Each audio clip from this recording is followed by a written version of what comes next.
we are recording. Everybody ready? Yep. Okay. Hi, everyone. My name is Michelle Snyder. I'm one of the consultants here at the Center for Healthy Churches. I lead the nonprofit arm of our work, which is called New Matrix. And I'm also the team lead for our organizational development work, which is pretty much anything related to helping churches be more effective in their ministries.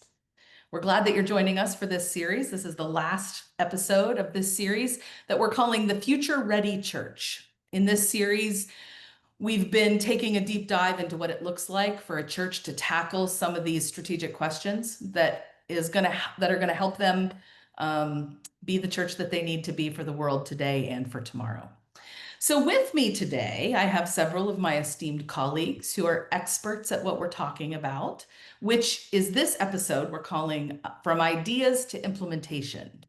Basically, today we're asking questions about how we make all of this planning and these good ideas stick. So with us today, we have Bill Owen, who is our quintessential Southern gentleman. Close your eyes when he talks and you'll think it's Matthew McConaughey. But unlike Matthew McConaughey, Bill has a great deal of experience at what we're talking about since he successfully led a church from a small congregation. Was it small when you started, Bill? Yes, I'd say so. Less To than a 100. pretty robust and thriving one. How long did you serve your church? 32 years. Over 32 years. Yeah, pretty impressive. He's also been consulting with the Center for Healthy Churches for about a decade, and he is one of my most trusted colleagues. So welcome, Bill. We also have Penn Peery, who's the pastor of the First Presbyterian Church in Charlotte, North Carolina. Penn has also effectively pastored churches, chaired boards for large institutions, and any number of other things. But his primary expertise here in this conversation about implementation is that he effectively navigates a household with 4 young children and still seems to get it all done. So implementation is clearly his jam. And then we have Reginald Wells, who's a pastor in Fayetteville, North Carolina. Reginald has experience at the congregational level, but has also served churches of all kinds of all shapes and sizes, through regional bodies as well as state level denominational bodies. And he also happens to be the author of the book, Leading When You Don't Know the Answers. So welcome to my colleagues. We're clearly in good hands today. I realized as I was putting this slate together that you are all Southern male doctors. Other moderators might be intimidated by that. I am not one of those moderators, but some might. Mostly it just means that we're in good hands as we have this conversation. So today we're talking about from ideas to implementation. And the first thing I want to talk about is culture. We hear a lot about culture these days. People talk a lot about needing to change culture, and we hear the adage, I think it was Peter Drucker maybe, who said, culture eats strategy for breakfast.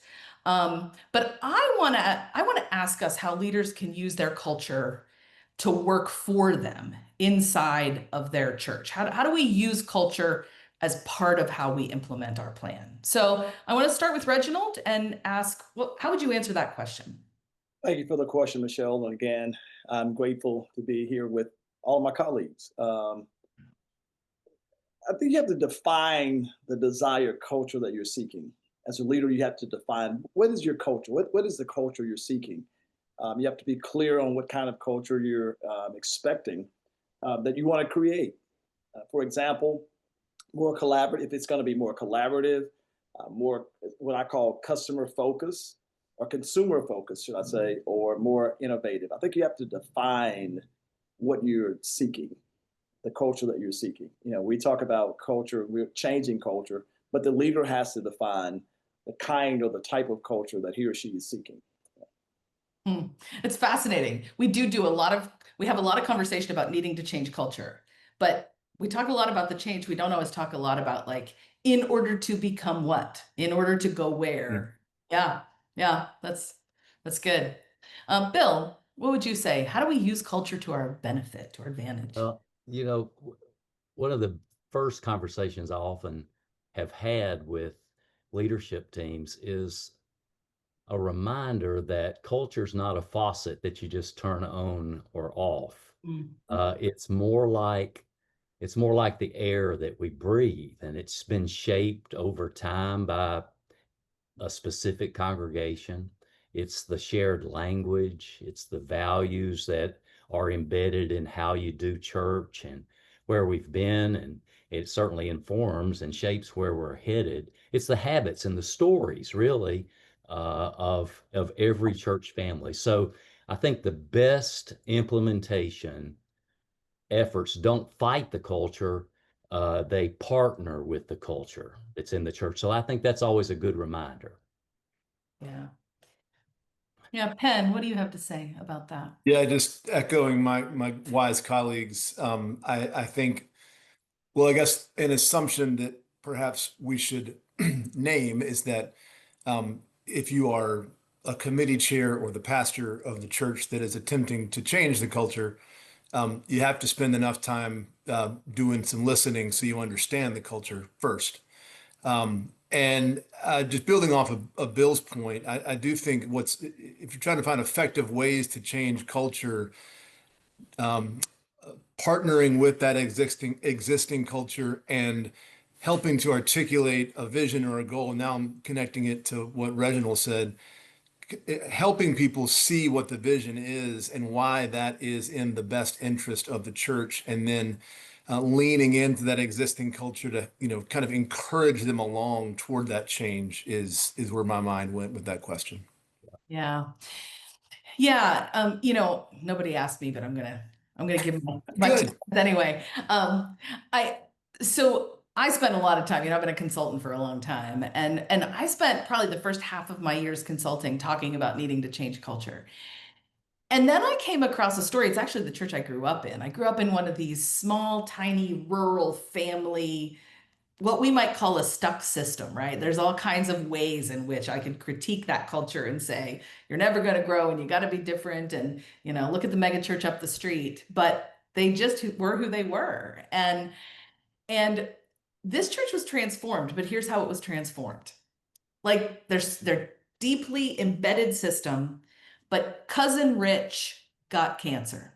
Mm. And Pappy and his friends who played the mandolin thought we ought to get together with our mandolins and host a benefit concert. And the whole town showed up. And then people loved it so much, they were like, well, we could do this again for great Aunt Sue because she also has a thing.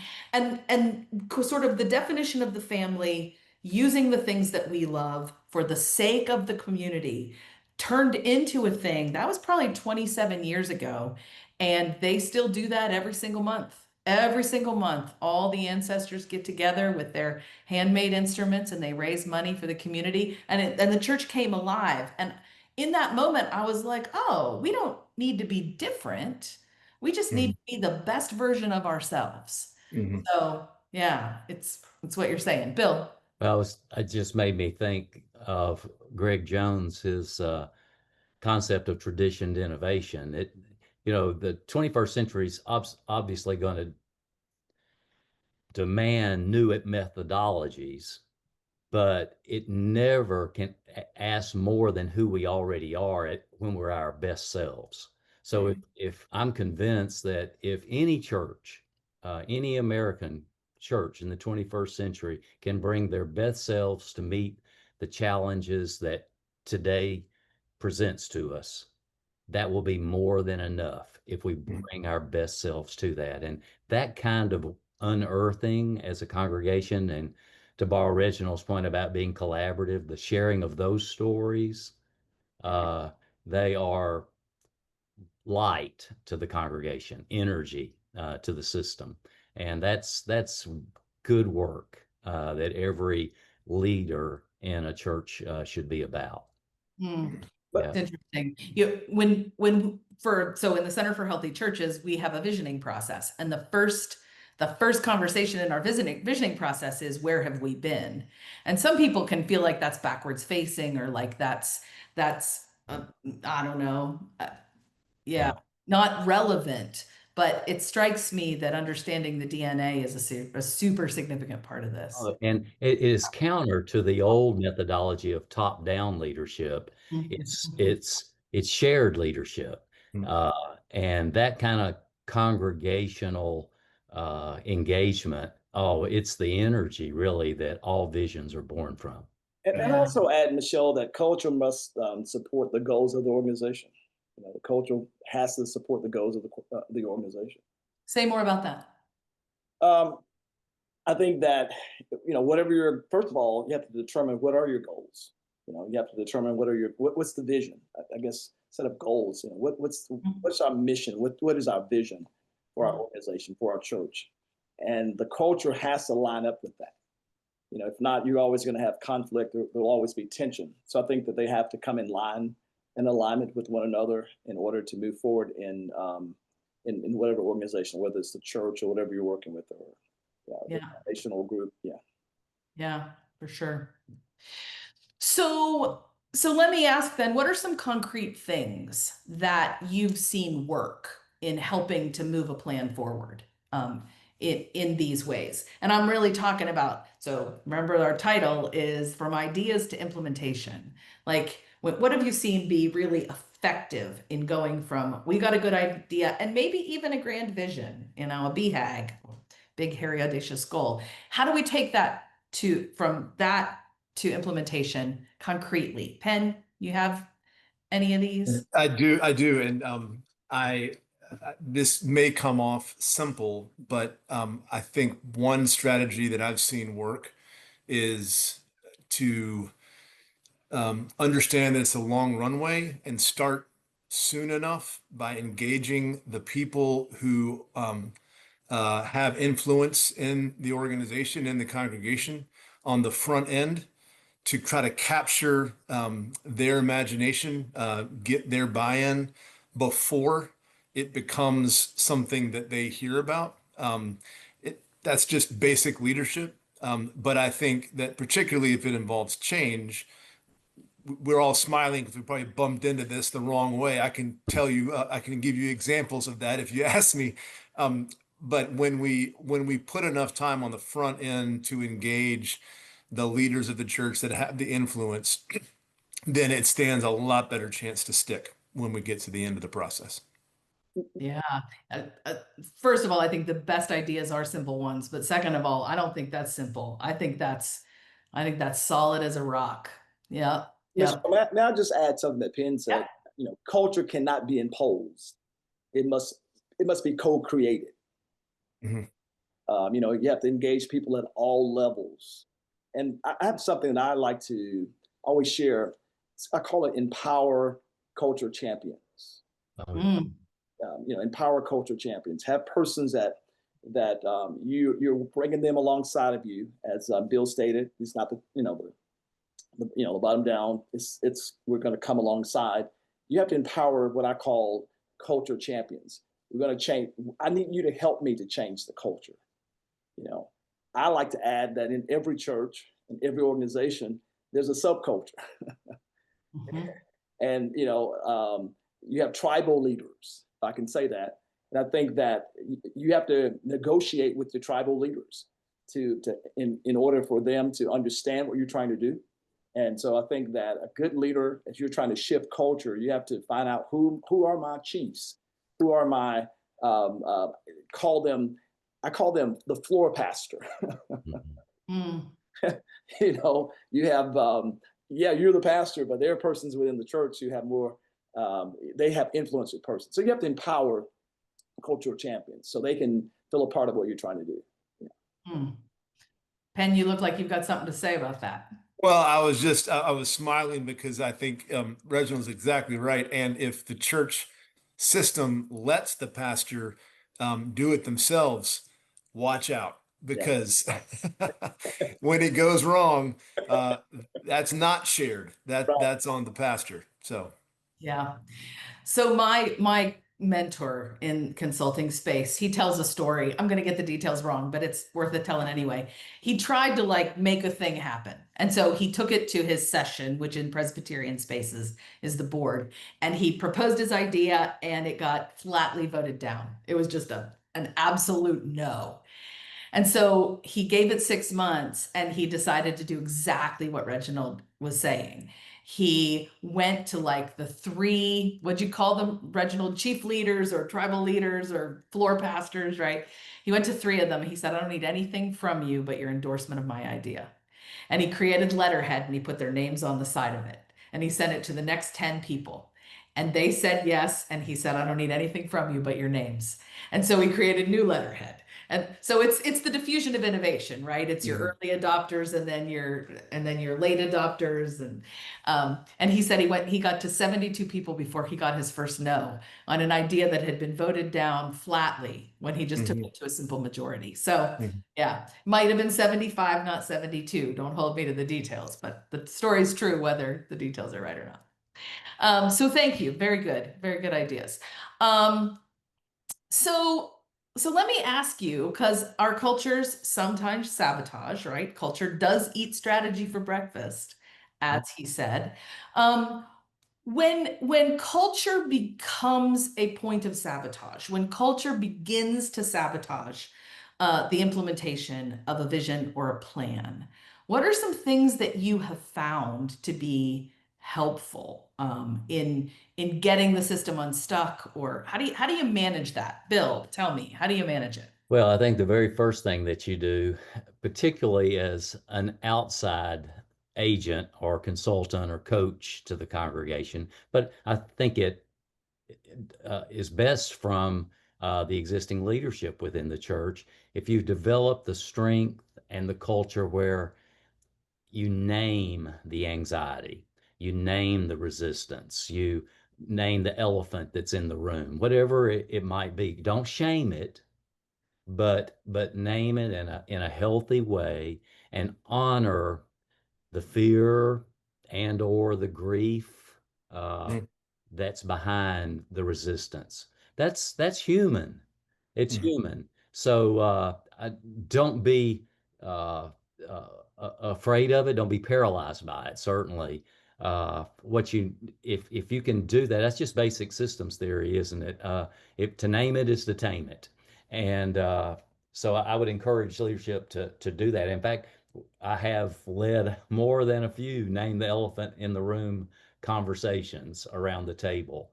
And it always helps to get to a good place. Yeah, I have said on other episodes in this series that Mr. Rogers said that what can be mentioned can be managed. Yeah. Mhm. Yeah, Mhm. yeah, yeah. Reginald, what would you say about that when your system becomes the point of stuck, or culture becomes the point of stuckness? Well, I think if you're trying to move it forward, I think you have to celebrate early wins. Hmm. I think that is, loudly and publicly. Mhm. That's something that I try to do as a pastor. Try to celebrate. I always tell pastors, particularly younger pastors coming in, you have to get wins, WINS. You have to get them. Mhm. Whether it's Yeah. whatever those things are, and you have to celebrate them. I think often in churches we like to finish something and move on to the next task. I don't think that's good because people don't get a chance to really celebrate. Whether you may think it's minute or small, but I think celebrating early wins that helps you when you or small wins. It helps you to tackle larger things. So I think celebrating early wins loudly and publicly. One of the things I have watched you do in ministry, Reginald, is you just thank people for everything all the time like crazy. And I wonder if you can talk about that a little bit, like how you're using culture, how you're using that to get the system where you want it to be. I mean, I think it's genuine. I watch it, I think it's genuine, but what does that accomplish in terms of your intent kind of moving towards the vision? People want to, first of all, people want to feel appreciated. Mhm. I think that they want to feel appreciated genuinely. Not just publicly, but privately, but publicly. So I think I do that. I think the persons who are greeting persons at the door, persons who are whatever. But I think it builds a culture of, you know, hey, this guy's really serious about what he's doing, and he's serious about what we're doing. So, you have people who are stepping up. I had a lady this past weekend. I've had a lot of funerals lately. So I had a lady this past weekend who she just volunteered to start doing something that I didn't know we needed to do. And I thanked her yesterday in church, just kind of thanked her publicly. And then I thanked her privately, and she said, I think I'm gonna start doing this more often. So it helps to develop a better culture of moving things forward by doing that. Yeah. Yeah, strikes me that language shapes culture, Yeah. and we need to name things into being that we want to be true. And that's what I sort of watch when you're thanking people, Reginald, when you're thanking people in your ministry, you're sort of you're naming and shaping what you want to be true. I used to say when I was working, I've done a lot of work with churches around culture and flexibility in particular. It gets so rigid and stuck around stuff. And I would say to pastors, like, just say the word flexible 50 times a week. I don't even care how. Just make that come out of your mouth 50 times a week in order to for language to shape culture. Yeah. Bill, we're gonna. Yeah, to that point, I think it also serves the congregation well. And in the work that I've done with churches, the 6 months kind of check-in that follows our process where we kind of stay attached and help coach through implementation, particularly that first year, I think is critical. And one of the things that I often say regarding the language that we're using is to be sure that we use a kind of frame change and speak of it not just in technical terms, because you can get stuck in implementation with management and all next step, all of that. And that's important. But I think there is a spiritual language too that's appropriate so that we're not just celebrating the early wins, but we are pray. It's still a time of discernment and prayer. And to express that in spiritual language, I think can be really powerful for the congregation. Yeah, I've been in group meetings with you, Bill, where I've heard you ask questions like, what has God been saying to you? Right. Which is really different than what should we do next? Or yeah, what do you think people want from us? And it's still the same path. But it is an empowering language, I think, for the congregation. Yeah, that's good. Penn, what do you do when your culture becomes part of the problem? Yeah, I almost forgot I was on the panel. I was just enjoying listening to you all talk. Just thinking about the wins that Reginald talked about. I think there are different reasons why culture sabotages, right? And I know there's a multifaceted, but sometimes in my experience, culture sabotages a new idea or an innovation because they're just frankly not, they're suspicious that it'll work. So it's not that they don't like the idea, they just want to be, and it's not even successful, it's faithful. And they want usually, my experience is in parish ministry, so they want their congregation to flourish and to be, an instrument for God's kingdom in the world. And so one of the things that I find helpful is to kind of lift up the fruit that has been born of this implementation of a new idea. I think particularly about, we went through a big change in my congregation about 10 years ago, and people were fearful of it.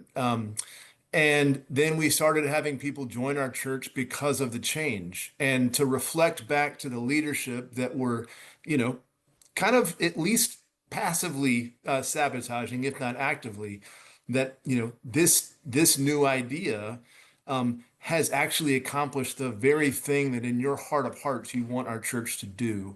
That is now I think you got to be careful about that because you don't want to sacrifice, particularly the people who are the fruit of the new idea and have the culture dismiss them. But I think a wise leader can do that in a way that can really communicate to the deep yearnings of what the culture wants.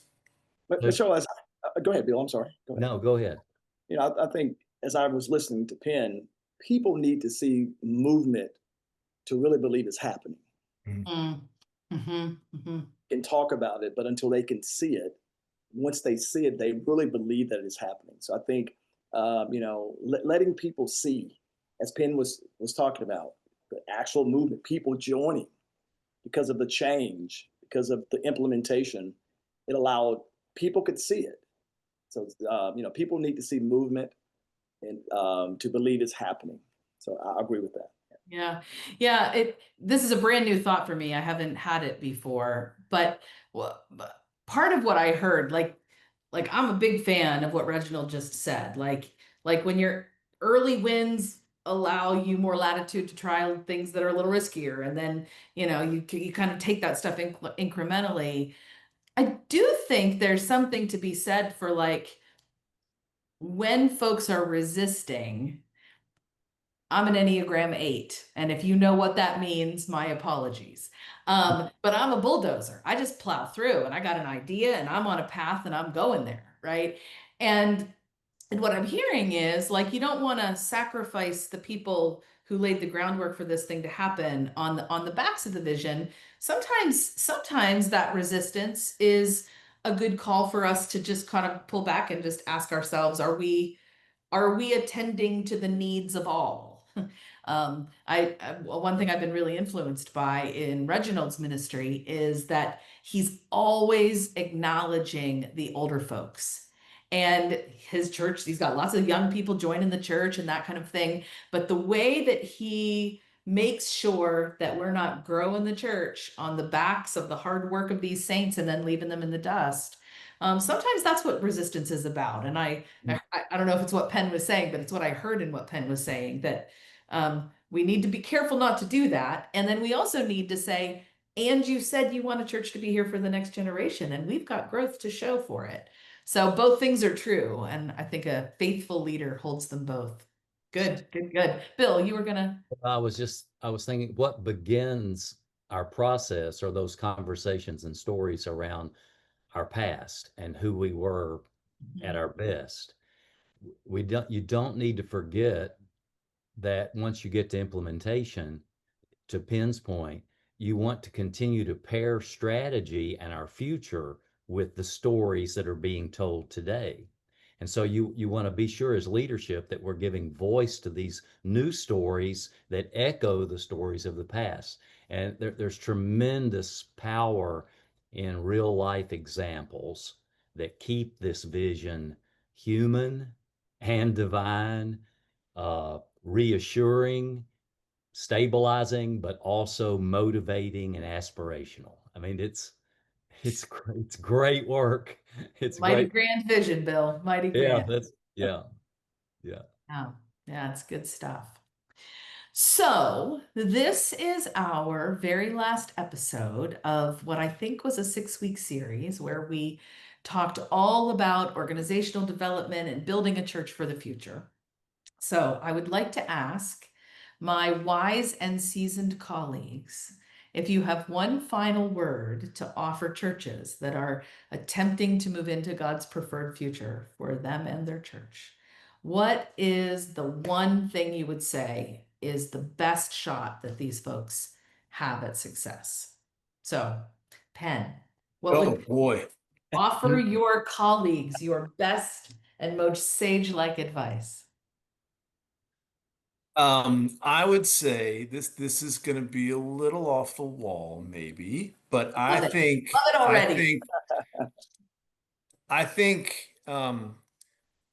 having a broad ecclesiology, which is to say that the church is a lot bigger than just your church, um, can help in innovating and implementing an idea that may not, solve all the world's problems, but it can help your particularity as a congregation express itself in a winsome way. And I think sometimes we get paralyzed by trying to boil the ocean because we think that our church has to be the one to usher in the kingdom of God. So let me say something back to you, and then you say some other things. So I just started a doctor of ministry program because I said I'm going to be facilitating podcasts with all these doctors. I also need to be a doctor to hold my own. So I started this doctor of ministry program in missional theology. And my professor last week just said, any church committed to a missional theology, which in some ways, like visioning, that's what we're talking about. Like, how do we pay attention to what God's doing in the world and then participate in it? He said every church that's committed to that is going to be doing three things: cultivating hospitality, cultivating discernment, and cultivating external partnerships. And when you say a broad ecclesiology, it makes me think about those external partnerships. And I wonder if you can say anything about whether you think that's right or wrong, or if that's what you were trying to say or not. That's very much a part of what I was trying to say. And I think that there's probably another church in whatever community the work is happening that has at least an adjacent idea that can be made stronger if there's partnership. And again, that's part of that is kind of laying aside the pride that congregations and pastors have to be the most successful. Part of that, I think, is taking seriously where the church is going in American culture. And if we're not leaning into that partnership and also in our own particularity, then it's going to be a frustrating endeavor. So, yeah, I think that's wise. Um, do you have an example of how you've done that? I mean, your first pres downtown Charlotte. How have you done that in your congregation? Um, Well, yeah, I mean, one example, I'll give you two. One example is in 2020 and 2021, there's a lot, obviously lots of talk about race in America, and each individual congregation was trying to kind of, carry the flag and offer classes and help teach and encourage and disciple their members into kind of a new awareness of that. White fragility And and all that. what's that? Book, White Fragility. We were all reading White Fragility. Exactly. And and that work is I found that work is better done in partnership with other congregations. In some ways because there are more perspectives, and we tend to be myopic, and other partners help us have a broader field of view. And in some ways, it's just smart to go into to have conversations that might be perceived as a little edgy, but to have partners that can help strengthen your own congregation as you seek to have this. Yeah, it's good. Good example. Thanks, Penn. Bill, best success. Let me remind you of the question. Yeah, You've I got got one final it. word because you do. What would you say I to? would say your best shot at success is staying faithful to the vision while being flexible with the plan. Uh, I, the process is not just about what kind of church that you want to be. It's about discovering who God is calling you to become. And I think churches that do this the best, churches that are thriving, are not always the biggest. They're not, but they are the most faithful, the most courageous, the most curious, the most grounded, the most prayerful. I could go on. They keep showing up. Mhm. I'd say as leadership in a congregation, celebrate what God's already doing. Look around you in the community. Where's God at work? And do that. I mean, I think it's not rocket science. It's leaning into the stories of God's faithfulness and using them to fuel your road forward in being the best that God's called you to be. Uh, that's what I'd say. What was the first line? Give it to me again. Being Your best shot at being faithful to the vision is by being flexible to the plan, with the plan. Yeah. Hey, make a mistake, Yeah. learn from it, and then keep on moving forward. Mhm. My mother used to tell me, Billy, don't worry when you fall flat on your face. You're still moving forward. Man, And that every time we do one of these, I'm reminded that I should be calling you Billy. that's what it was. Yeah. Yeah, that's good. Billy, thank you. Reginald, what would you say? Oh, one thing I could say, like to say is that, culture starts at the top. We're talking about that, we have to model the behavior that we are asking of the congregation as a leader, excuse me, culture starts at the top. Leaders must embody the change they want to see. If leaders talk about transparency, but act in secret ways, the culture will reflect their action. So, you have to promote openness to be open yourself. If you're talking about openness and want your congregation or the team or what you're doing to be open as the leader, because again, culture starts at the top. You have to model the behavior that you want your church. You can have all of the plans and the strategies, but if you're not modeling this behavior, it's not going to be effective. Yeah. Mm. Who is the famous person that said, "Be the change you wish to see in the world"? Oh, yeah. Someone famous, anyway. Yeah, that's good. Be the leader that you wish your people to be. Good, good, good. Okay, well, we are at time. So thank you to my panelists for your time today. And thank you to the viewers for your time today.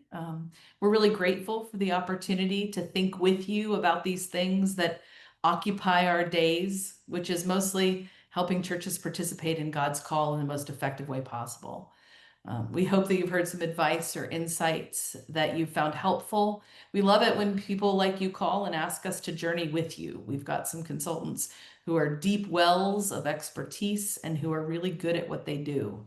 So if you ever need assistance with long-range planning or conflict or strategic alignment of your staff or boards or anything like that, please don't hesitate to reach out to us through our website at churches.org. Thank you for your time.